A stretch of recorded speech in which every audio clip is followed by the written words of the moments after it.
On a cobblestone street corner in Montmartre, where the Parisian dusk painted the sky in shades of violet and gold, a young woman sat quietly at a small wooden table, her frail hands folding tiny cranes from soft-colored paper. She didn't call out for customers or beg for attention, but her delicate paper cranes caught the eyes of passersby, as though each fold carried a whispered prayer. Her name was Elise Dubois. She was 21, her hair hidden beneath a simple wool cap, a clear sign of chemotherapy. Elise had leukemia, and every crane she folded wasn't just art, it was an act of survival. She sold them, one by one, or in pairs, or tucked inside small glass bottles. Each crane came with a handwritten message: "Stay strong. You are loved. Don't give up." Across the street, her mother, Claire Dubois, stood pretending to admire a painter's work, but her eyes never left Elise. Claire was a seamstress, her hands rough from decades of stitching gowns and cleaning offices at night to pay for Elise's treatments. She had never once surrendered, not even when the doctors told her the new experimental treatments weren't covered by insurance. Elise knew this. She saw how her mother's hands trembled when she thought no one was watching. That was why Elise came here every night, folding cranes as the streetlights came on. She wasn't asking for pity. She was saving herself, with paper and quiet hope. A stranger once whispered that Elise's cranes held magic, that people who took them home felt changed. One woman claimed she dreamt of her crane taking flight and waking with clarity she hadn't felt in years. Elise didn't believe in magic, but she believed in honesty, and in the power of small things made with love. That night, just as she was about to pack up, a man in a dark coat approached. He studied her silently, his face half-shadowed by a fedora. "You're the girl who folds cranes," he said. "They say they change people." Elise stiffened. "Would you like one?" "No," he said. "I want a pair. For someone I've wronged. They need to feel it deeply." His voice carried something dark, but the money he offered was far more than anyone had ever given. Elise hesitated, then nodded. She would fold them tonight. As he walked away, Claire stepped close. "I don't like him." Elise tried to smile. "It's just a pair of cranes, man." But something in her gut twisted. Something about this request felt heavier than paper. Far across the city, in a glass-walled office, Sophie Laurent, a tech billionaire, was reading a blog. Her eyes locked on the headline, "The Crane Maker of Montmartre." Sophie was no stranger to struggle. She believed in the power of words. And something about Elise's quiet fight stirred something old inside her. She called to her assistant. "Find out everything about Elise Dubois. When she's there, what she makes. Shall I arrange a meeting?" "No," Sophie said. "I want to see her cranes first." Morning light spilled into the tiny Montmartre apartment. Elise sat at the table, hands wrapped around a cup of chamomile tea. Her mother moved quietly in the kitchen, the silence between them filled with unspoken fatigue. Elise stared at the wooden box where she stored her cranes. Last night, she had folded over 20, including the pair for the man with the shadowed face. One was gold, the other silver, tied together with red string. She'd inscribed each with the phrase, "I'm sorry. Not because I deserve forgiveness, but because you deserve peace." Claire finally sat beside her. "He scared me." Elise nodded. "Me too. But he needed something. Maybe these cranes will help." That evening, Elise returned to her corner. The air buzzed with spring warmth and the chatter of tourists. She unfolded her cloth, laid out her paper, and began again. A young couple asked for a crane with the word "together." A boy requested one for his sick sister. Elise folded each with care. For her, every crease was an act of intention. Just as she began packing up, a woman in a gray coat approached. "You're Elise," the woman said. "I'm Sophie Laurent." Elise froze. "Yes. I've read about you. Your cranes, they're more than art." Sophie asked for one with the word "resilience." Elise folded it slowly, then handed it over. Sophie slid a thick envelope into Elise's donation tin. "I'll be back." That night, Elise showed her mother the envelope. Claire opened it and gasped. Enough euros to cover nearly a month of medication. "Who gave you this?" "Sophie Laurent," Elise whispered. "She wants to help." 2 days later, a letter slipped under their door. "Elise, your work deserves more than a street corner. Call me. Let's talk about your future. I've already spoken to a specialist. Your treatment will be covered." Claire wept. Elise just held her.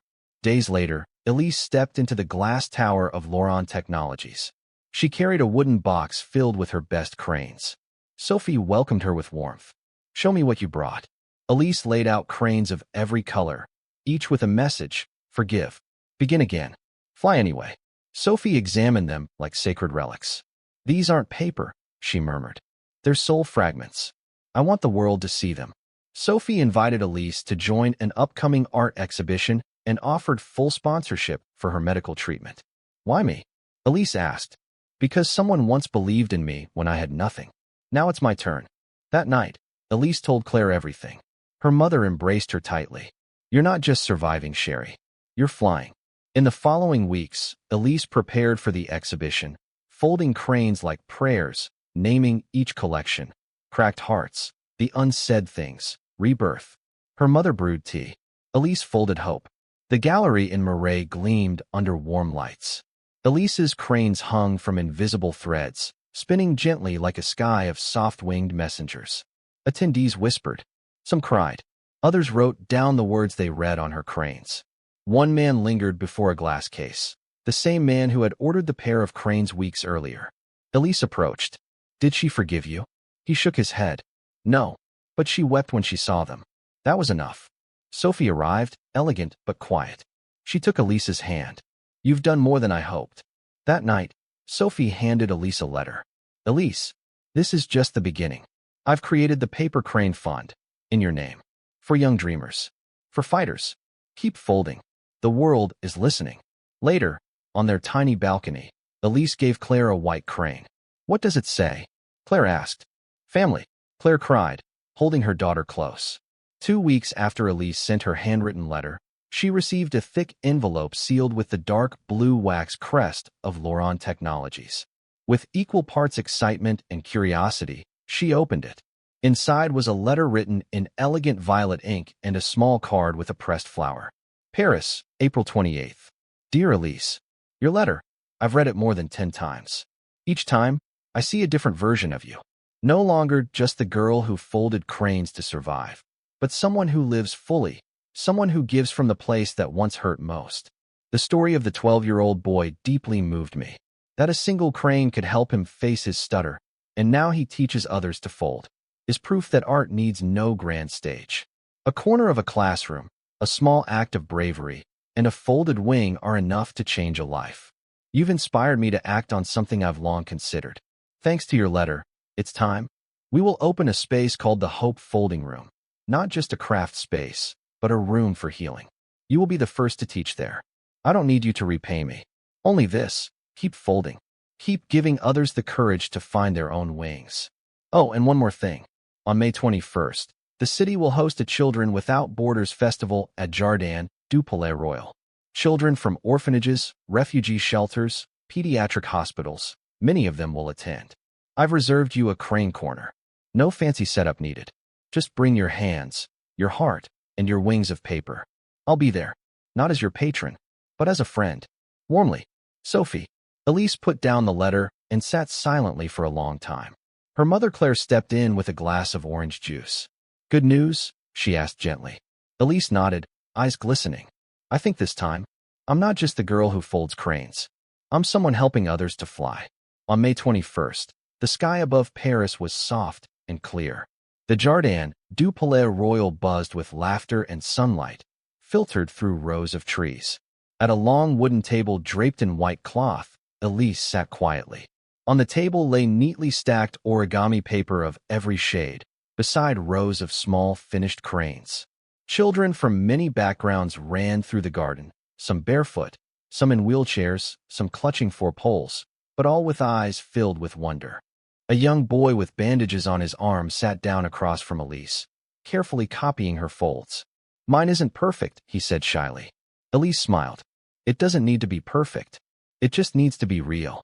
A little girl with tangled hair and a dusty sweater looked up and asked, "What if I don't know what to wish for?" Elise handed her a square of sky blue paper. "Just fold. The wish will find you." Then, as sunlight danced through the garden leaves, a familiar figure approached. Sophie L'Oran. No press, no entourage, no fanfare. Just Sophie, in a simple coat, hands open, face soft. "Is this seat taken?" she asked gently. Elise's eyes lit up. It's been waiting for you. The two women folded a crane together. Silver paper, awkward folds, soft laughter. Sophie's first attempt was clumsy. Elise guided her, giggling. When it was done, Sophie rode on its wing. I believe in tomorrow. A month later, Elise returned to her old corner in Montmartre, not to earn, but to give. She set out a new sign on her small table. If you need hope, take a crane. If you have hope, leave a wish for someone else. There was no price, no box for coins, just a glass jar full of paper slips folded by strangers. A middle-aged woman stopped, read one aloud. I once thought I had nothing left to believe in, but a small crane reminded me that breathing is already enough to begin again. She smiled, wrote her own wish on a slip, and dropped it in. If someone out there is hurting, you're not alone. That night, back at home, Elise and Claire sat on their balcony under the stars. Claire asked, "Do you think you'll keep folding cranes forever?" Elise leaned her head on her mother's shoulder. "Maybe not. Maybe one day, someone else will pick up where I leave off." Then she opened her journal and wrote, "Someone once asked me if paper cranes could really fly. I don't know, but I know that after holding one, some people stand up and walk again." The days following the Children Without Borders festival were a quiet whirlwind for Elise. Her small apartment, once a place of survival, now hummed with possibility. The wooden box where she kept her cranes was nearly overflowing, each one a testament to a moment of connection. Yet, despite the warmth of Sophie's letter and the festival's success, a shadow lingered in Elise's mind, the memory of the man in the dark coat who had ordered the gold and silver cranes. His words, heavy with regret, echoed in her thoughts. "For someone I've wronged. They need to feel it deeply." Elise couldn't shake the feeling that those cranes carried a weight she hadn't fully understood. She wondered about the woman who received them, the one who wept but didn't forgive. What kind of pain could demand such a gesture? And why had the man returned to the exhibition, standing silently before her cranes like a ghost revisiting a forgotten promise? One evening, as the Montmartre streets glowed under the amber light of gas lamps, Elise sat at her usual corner, her hands moving automatically through the familiar folds. The glass jar on her table, now a fixture, sparkled with slips of paper, wishes left by strangers. A young woman with tired eyes dropped in a note. "For my brother, wherever he is." An elderly man, his coat patched at the elbows, left one that read, "May my daughter know I loved her, always." Elise read each one before tucking it away, feeling the weight of their trust. As she folded a new crane, a shadow fell across her table. She looked up to see him again, the man in the dark coat. His fedora was gone, revealing a face carved with lines of exhaustion. His eyes, though, were softer than before, almost pleading. "You're back," Elise said, her voice steady but cautious. He nodded, his hands buried in his pockets. "I saw your cranes at the gallery. They're everywhere now. People talk about you." Elise tilted her head. "Do you need another?" "No," he paused, glancing at the jar of wishes. "I need to understand. How do you do it? How do you make something so small feel so big?" Elise's fingers paused mid-fold. She thought of the nights she'd spent in hospital beds, the sterile smell of antiseptic, the hum of machines that seemed to count her breaths. She thought of her mother's trembling hands, stitching late into the night. And she thought of the first crane she'd ever folded, a clumsy attempt at 12, when a nurse had given her a square of paper and said, "Make something beautiful. It'll help." "It's not about the paper," she said finally. "It's about what you put into it. Every fold is a choice to keep going." The man's jaw tightened, as if her words had struck something raw. "Her name was Camille," he said, almost to himself. "My sister. I haven't seen her in 10 years. Not since He trailed off, his voice cracking. "I thought your cranes could fix it. But they didn't." Elise set down her half-finished crane. "What happened?" He looked away, his gaze lost in the flickering streetlights. "I was young. Angry. I said things I can't take back. I left her when she needed me most. When I saw your cranes, I thought, maybe they could say what I couldn't." Elise nodded slowly. She reached into her box and pulled out a single crane, pale blue, with the word "enough" written on its wing. She handed it to him. "This isn't for her," she said. "It's for you. You're enough, even if she can't see it yet." He stared at the crane, his fingers trembling as he took it. For a moment, he seemed on the verge of speaking, but instead, He slipped a folded note into her jar and walked away. Elise opened it later, alone. It read, "I'm trying to be better. Thank you for showing me how to start." The opening of the Hope folding room was set for early June, in a small storefront tucked between a boulangerie and a bookshop on a quiet street in Le Marais. Sophie had transformed the space with care, white walls adorned with delicate sketches of cranes, wooden tables polished to a warm glow, and shelves lined with colored paper. A large window faced the street, letting in soft light that made the room feel alive. Elise stood in the center of the room on the morning of the opening, her hands clasped tightly. She wore a simple dress her mother had sewn, pale green with tiny embroidered cranes along the hem. Her wool cap was gone. Her hair, though thin, was growing back, curling softly against her scalp. She felt exposed but strong. Sophie arrived early, carrying a basket of fresh croissants and a thermos of coffee. "Nervous?" she asked, setting the basket on a table. Elise smiled faintly. "Terrified. What if no one comes?" "They'll come," Sophie said. "They always do when there's something real." By noon, the room was full. Children from the festival returned, some with parents, others with social workers. A group of teenagers from a nearby shelter shuffled in, skeptical but curious. An older woman, her hands gnarled with arthritis, sat quietly in the corner, watching Elise demonstrate a fold. Elise moved through the room, teaching with a gentleness that belied her nerves. She showed a boy with a scar across his cheek how to make the first crease. She helped the girl in a wheelchair adjust her grip on the paper. Each time someone completed a crane, she asked them to write a word or a wish on its wing. The room began to fill with soft rustling, like a forest of whispers. One of the teenagers, a lanky boy named Luca with a faded hoodie, lingered after the others left. He'd folded 3 cranes, each sloppier than the last, but he clutched them tightly. "You're good at this," he said, almost accusingly. "Why do you care so much?" Elise hesitated, then sat across from him. "When I was sick, folding cranes was the only thing that made me feel like I could still make something good. Like I wasn't just waiting." Luca looked down at his cranes. "My dad's in prison. I don't know if he's ever getting out. I thought maybe," he gestured at the paper, "maybe this could help me figure out what to say to him." Elise handed him a square of red paper. "Write it on this one, then send it to him. Even if he doesn't answer, you'll have said it." Luca nodded, his eyes bright with unshed tears. He wrote, "I miss you. I'm still here." That night, Elise told Sophie about Luca. They sat in the now empty Hope folding room, the air still warm with the day's energy. "You're building something bigger than you know," Sophie said. "This room, it's not just about paper. It's about giving people a way to speak." Elise traced a finger along the edge of a table. "I keep thinking about that man, the one who came for the cranes. He said they didn't fix things, but they helped. I want to do more of that." Sophie leaned forward. "Then let's do more. I've been talking to some people, hospitals, community centers, even schools. They want you to teach. Not just here, but across Paris. Maybe beyond." Elise's breath caught. "I don't know if I'm ready for that." "You are," Sophie said firmly. "You've been ready since the first crane you folded." As summer unfolded, Elise's life took on a rhythm both exhausting and exhilarating. She taught at the Hope folding room 3 days a week, her classes growing larger with each session. Word spread, and soon, people came from beyond Paris, artists, therapists, even a journalist who wrote a feature for Le Monde titled "The Girl Who Folds Hope." The Paper Crane Fund, backed by Sophie's wealth, began supporting young artists and patients, offering scholarships and medical grants. Elise's name was attached to every initiative, a quiet beacon of resilience. But not every day was light. The chemotherapy, though less frequent now, left Elise drained, her body a battleground of fatigue and hope. Some nights, she'd sit on her balcony, staring at the stars, wondering if she was strong enough to carry the weight of so many people's wishes. One such night, Claire found her there, a blanket draped over her shoulders. "You're pushing too hard," Claire said, her voice soft but firm. "You need to rest."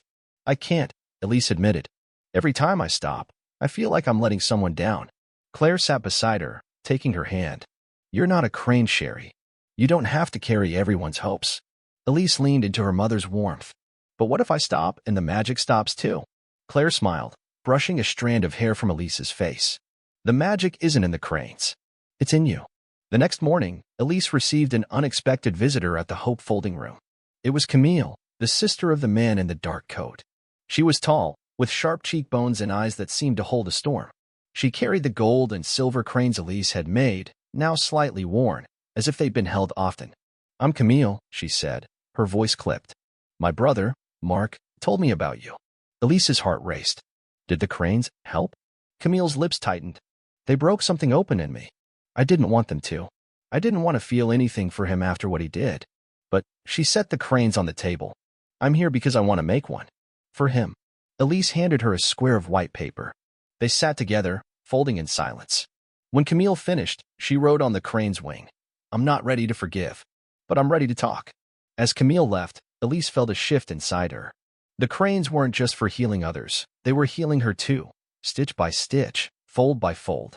By autumn, Elise's cranes had become a quiet phenomenon. The Hope Folding Room expanded to a second location in Belleville, and Elise trained a small team of volunteers, former students, including Luca, who'd become a regular. The Paper Crane Fund launched a mobile workshop, oven filled with paper and hope that traveled to hospitals and shelters across France. At Sophie's urging, Elise began working on a book, a collection of stories about the people whose lives her cranes had touched. She wrote about the boy who overcame his stutter, the woman who found clarity in a dream, and the man who carried his sister's pain. She wrote about her own journey, the fear and the fight, the way folding cranes had kept her tethered to life. The book, titled 1,000 Paper Wings, was published the following spring.